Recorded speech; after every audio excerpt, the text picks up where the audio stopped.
Hello guys, and welcome to this first tutorial video session in word processing.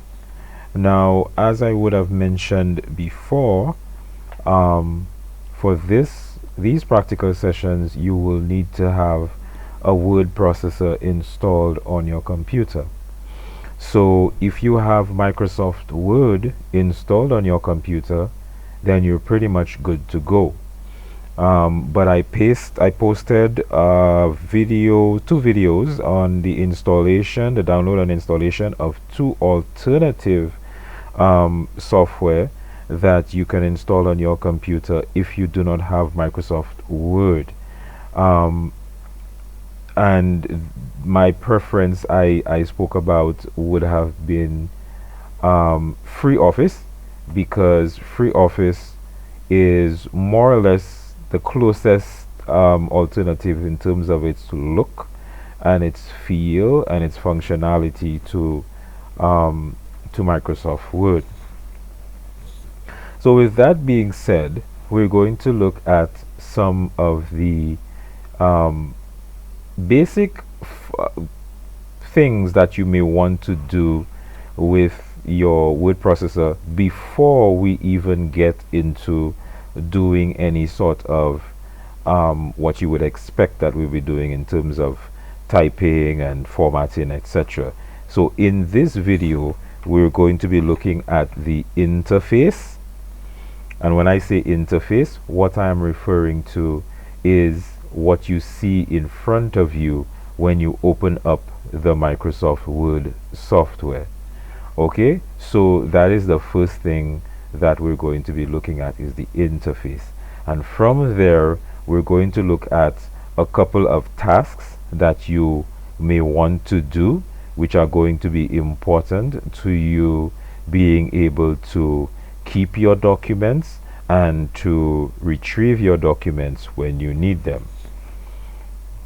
So let's begin by taking a look at the interface. Now, everybody basically knows what an icon is. An icon is a pictorial representation of a task that you may want to do on a computer.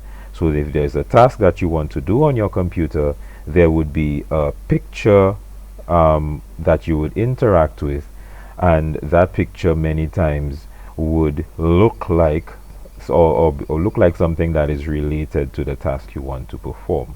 And that is the same for many software that much of the software that you would be using throughout your lifetime. When you look at your phone, it's the very same thing. There are apps, and apps have icons, and you know which icon is related to the task that you want to perform. So in Microsoft Word, in your word processor, Microsoft Word as well as FreeOffice, one of the first things you will notice is that there is a bar at the top, and in that bar there are some things that you may see. And what I want to draw your attention to is this part of the bar at the top here. In my case, it says Document 84 Word. Document 84 would be the name of the document. It says it's called Document 84 in my case because I have opened 84 documents. I have opened and created about 84 documents since I have installed the software. So it keeps a track of the number of documents that I've opened, etc. So for many of you it might be document 1. Okay, for some people it may be a different number. So document 84 is the name of the document, and in a while we will see how this can change. Word is the name of the software, okay, of the program Word. Okay, over on this side, some of the icons that I want to draw your attention to are your minimize, maximize or restore, and your close button. Now your maximize or restore it has two states.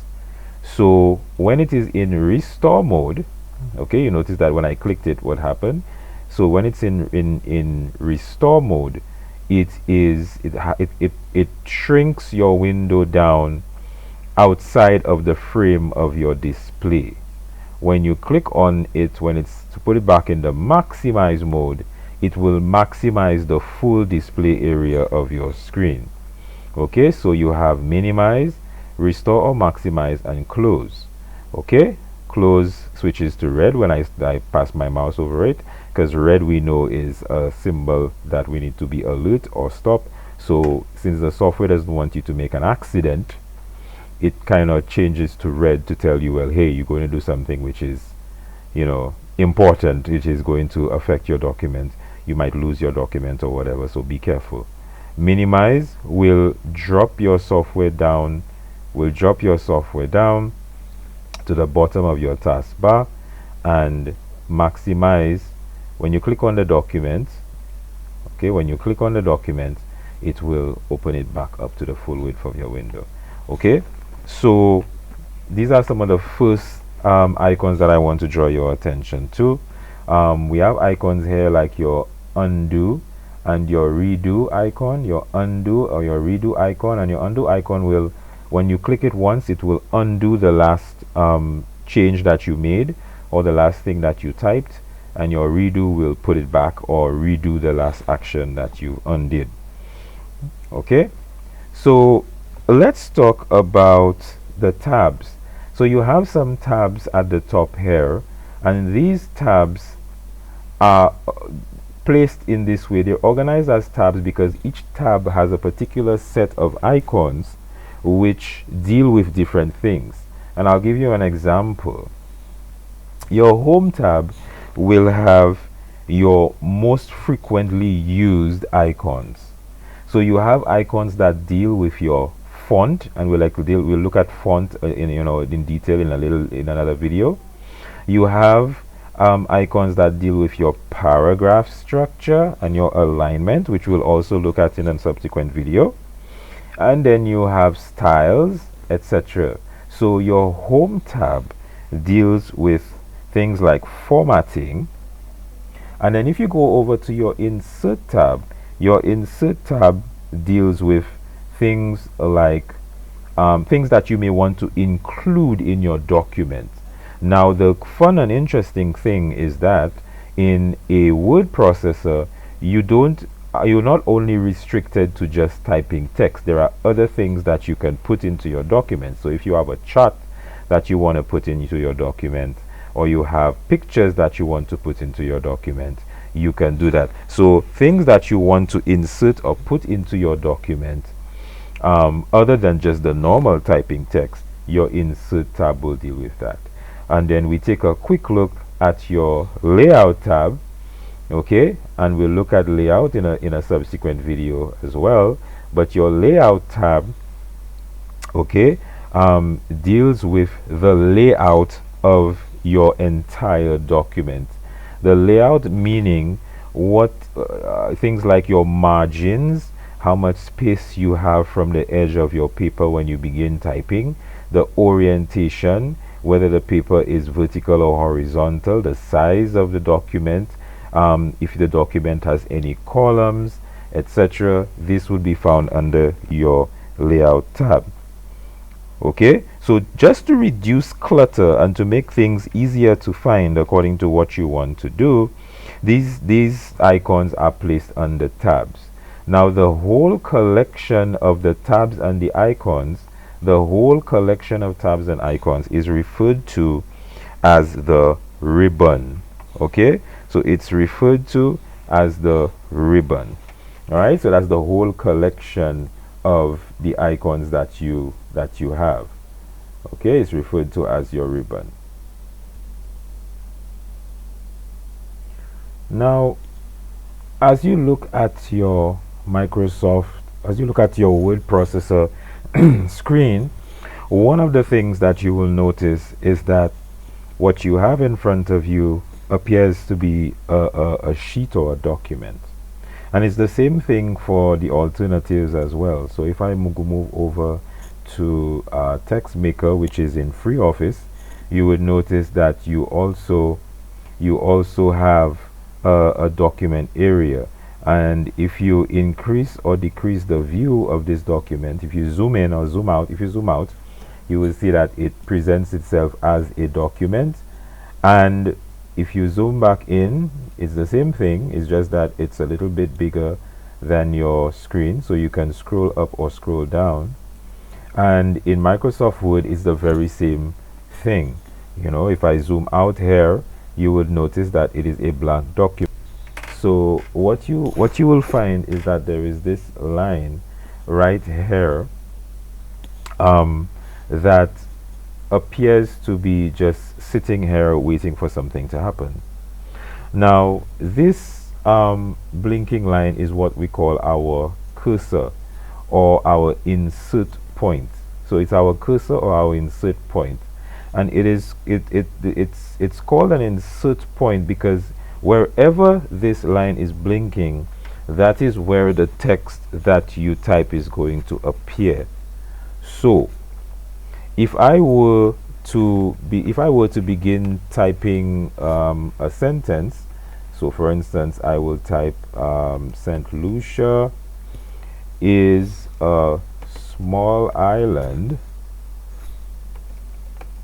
located approximately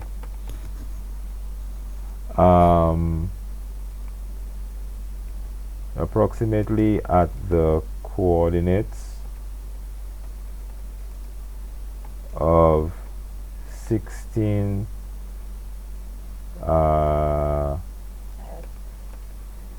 degrees north and 41 degrees west. I may be wrong, but it's not a geography class. So if I type this sentence, what you would have noticed is that as I was typing, my cursor or my insertion point was moving along with what I was typing. Okay, that's the first thing that you notice. Now, if remember I said that wherever my insertion point is, that is where what I type is going to appear. I can position my insertion point or my cursor. I can position my cursor wherever I want inside. I can position it wherever I want inside of my sentence. So for instance, if there was a word that I wanted to put in here, I could use my mouse and click right in the middle of the sentence. At any point of the sentence, I could place my cursor and I could include whatever word that I wanted. Okay, so if I wanted to type the word latitude, you notice that I am typing the word latitude and it is appearing wherever my insertion point is. Now what that means, the beauty of this is that, you know, for some people, if they made a mistake like this, if they made a mistake where they forgot a word, they would erase or remove the entire sentence to type it over, or they would you know, use their backspace key. I didn't want to use the word backspace keys because I wanted to discuss the keyboard keys, you know, in a while, but they would use the backspace key to remove a significant portion of the sentence to begin typing over again. So what you'll find them doing is doing that and then typing this and then going ahead and typing you know, just like that. But your insertion point or your cursor, it helps you to do that. So wherever the cursor is blinking, the cursor, the words that you type will appear. So that's the first thing that I wanted to explain with regards to typing in a document. The second thing I want to talk about, because I don't want to spend too much time looking at typing as yet, but the second thing that I wanted to talk to you about is this. You notice that if I continue typing, so if I wanted to say 16 degrees north latitude and 41 degrees west longitude,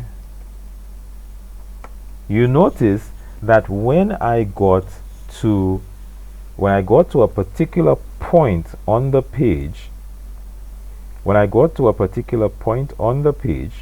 and that point is actually the margin, and we'll look at that a little later. When we got to a particular point on the page where no more text could be entered, the line basically just the cursor automatically went to the next line. I did not have to press enter, I did not have to do anything of the sort, but the cursor automatically went on to the next line. So if the word that I was typing was too long to fit on the line, then my word processor would automatically move it to the next line without me having to press the enter key. So if I was typing a really long word, let's say I wanted to type, let's say I was typing, you notice that I cannot put in the word degrees here, and if I try to put in any further words, it simply moves it to the next line. So if I was extending this word and adding on extra letters to the word, notice that I'm adding letters, and as soon as it gets to a point where it cannot take any more letters, it takes the entire word and it drops it down to the next line. This feature is called word wrap. Okay, it is word wrapping. So it wraps the text and it makes sure that you don't have any pieces. Now finally, in this video, what I want to look at is what you want to do after you're finished with a document. Now, when you finish with a document, let's say that Mr. Bissett gave you an assignment to type something and format it, and he wants it to be submitted for grading. You need to save that document, and saving that document is a simple process. Now, once you have a new blank document that you have created and has never been saved before, okay, and you want to save it to work on or to edit at a later date or to email to someone or to submit, you have a couple of steps to go through to save that document. Now, in Microsoft Word, you have two ways to save a document. Okay, if it's a document that you have never saved before and it's still showing document 1 or document whatever at the top, then you can click this icon here. You notice when I hover over it, it says save. So you can click this icon, which is supposed to resemble a floppy disk, but you can click this icon here, which is your save icon, and when you click this icon here, it opens up this particular box for you. Okay, now once it opens up this particular box for you, then you can go ahead and do one of two things. You can give this document a name. So let's say I want to call this document training document, and you notice that there is this .docx here. This is the file extension, and the file extension is what tells your computer what type of file it is and what program to use to open it. The next thing I have to do is to choose a location. So I am using Office 20, I'm using Office 365. So it's important to note that some of what I'm seeing may be different from what you're seeing. Okay, but I will show as much as possible some of the common things that we will see. So in here, you will choose a location. Now, with Office 365, I have OneDrive attached to my computer. So one of the first locations that it shows is my OneDrive folder. But I don't want to save it to OneDrive. What I want to do is save it to another location. So I can click this drop down arrow here to have other options to show. So I can save it in my documents. Okay, so if I want to save it in my documents, then I can just select documents. If I wanted to save it somewhere else other than my documents, then I would click more locations, and then it will take me to this particular area. Okay, it will take me to this particular area. But let's go back to where we were.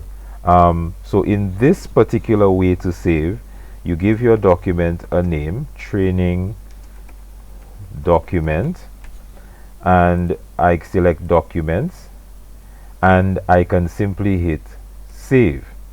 Now notice that once I have hit save, my document name at the top is no longer document 84, but it is now training document .docx, and I told you that the .docx stands for the file extension. It tells your computer what type of file it is and what program to use to open it, and it also says save to this PC. The other way which you can use to save a document that you have never saved before is to go to File, your File button, and you can select Save As. Okay? And select Save As. If you've never saved a document before and you hit Save, it is going to do the same thing. But if you've saved the document already and you hit Save, it is simply going to just save the document again with the previous settings that you had already had. So when you hit Save As, you can go across here and you can do a couple of things. You can type the name of your document. Let's say I want to type this I want to call this document new training document, and I would select where I want to save it. So I can say more options, and I can tell it where I want to save. So if I want to save it in documents, I can select documents, and then you notice that the name is already here. Let me add a C. The document is already here, and I can simply hit save, and it saves my document as new training document. Now let's find out if our document is actually where we ask that it be saved. So I asked it to be saved in documents, so I can go to my documents folder, and right away we see both of the documents that I saved right here in training document, right here in documents. Okay, so the two things to remember is what you named the document as and where you saved the document. And let me show you this.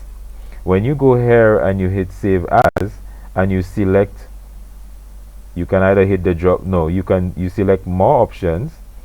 Okay, you will always see this box where you are going to select the location that you're going to save your document.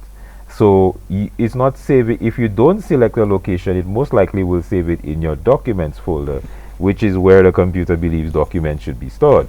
But if you wanted to save it somewhere else, like let's say your desktop, etc., or your downloads, or anywhere else, then you just have to remember that this is where you saved your document. And if you want to open up your document, I'm going to close Microsoft Word. If you want to open your document, you simply double click on the document, and the document opens. And if you make changes to the document and you want to save the document again, you don't have to go through the same process all over again. You can simply hit the icon and it saves, or you could do File and hit Save and it saves, because you've already saved it before. So it's simply just overwriting the old document with the new one that you have with the changes. Okay, so that's it for this video. In the next video, we're going to begin looking at formatting, and we're going to begin looking at layout for our document. So we're going to look at some of the formatting that you can do in word processors, and then we're also going to look at some of the formatting, the layout, settings that we have in our word processors. Okay, so thank you for watching.